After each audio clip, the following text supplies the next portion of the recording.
Hello, my name is Jared Wright, and this is my final topic for honeybee biology class. And I'm sorry if the audio is messed up. This is my third time recording this video. I'm actually really trying to keep an eye on the audio now, and if you hear a pause in the recording or something, it's just me watching the audio and making sure it doesn't bug out. So without further ado, I'm just gonna get into it, and I hope the video works too.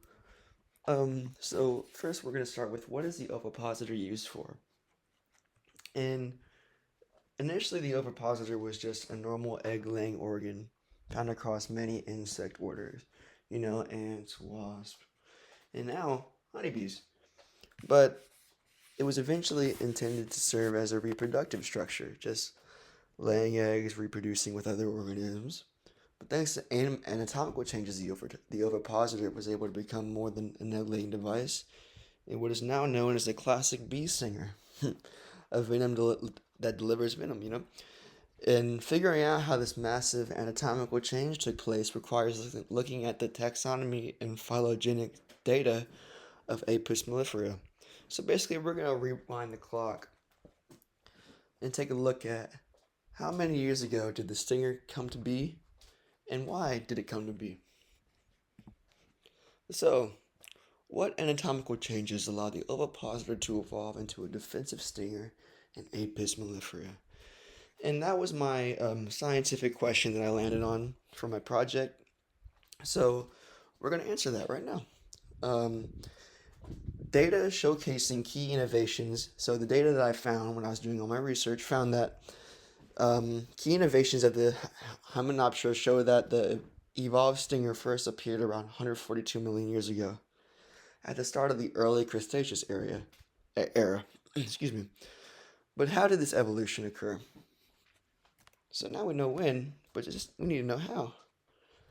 So here's how the stinger's evolution from the ovipositor occurred. In order to evolve from an ovipositor to a stinger, the structure of the ovipositor had developed four different anatomical components: the glandular, muscular, cuticular, and neural components.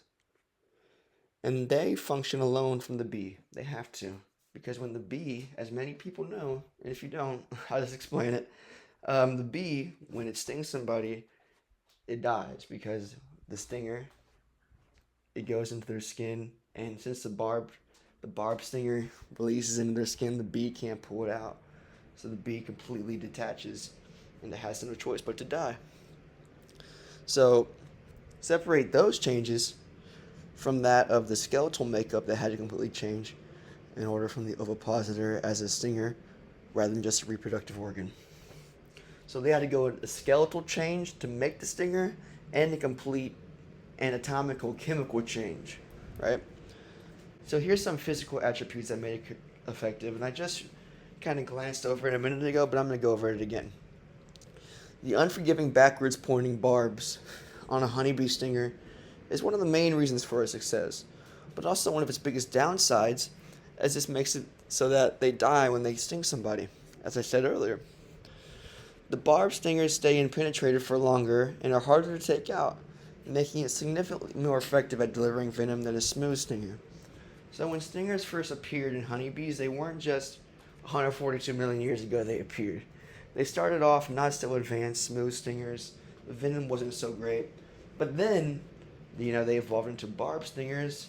Venom became better, became more lethal, and now they're at, not maximum lethalness, but they're almost quite there to the recipient.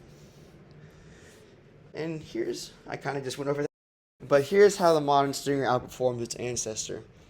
Thanks to the introduction of the glandular anatomical change of the stinger, it is much more powerful than its ancestors. This is the function that allows it to produce harmful, painful venom that gives you the sting sensation. This anatomical change is what is possible for the stingers to inject phospholipase A2. I'm so sorry if I butchered that, which ensures harm in the recipient, as I just said, had it not been there. And to conclude all this, the phylogenetic data of Apis mellifera shows the Ovipositor first transitioned into a stinger approximately 142 million years ago, within the Cretaceous era. In order for this to happen, it required a complete skeletal makeup redesign and anatomical change spanning over many years and not happening all at once. The evolution of a barbed stinger ensured maximum lethal potency when venom is injected into the recipient. And you're probably thinking, well, what's the significance of all this? Well, these are the world's biggest pollinators. They help plants thrive, and without them, the world wouldn't be what it is today. So with stingers, they help defend themselves from other things in the environment that might want to attack them. So this helps ensure the protection of the world's greatest pollinators. And I was just curious, I have a question for anybody that might want to answer. I wonder what new anatomical and evolutionary changes the honeybee will come up with next in the next couple million years. If they're able to create a stinger, I wonder what else they're capable of evolving. Perhaps heat-seeking eyes, heat vision eyes, Who knows? The possibilities are endless.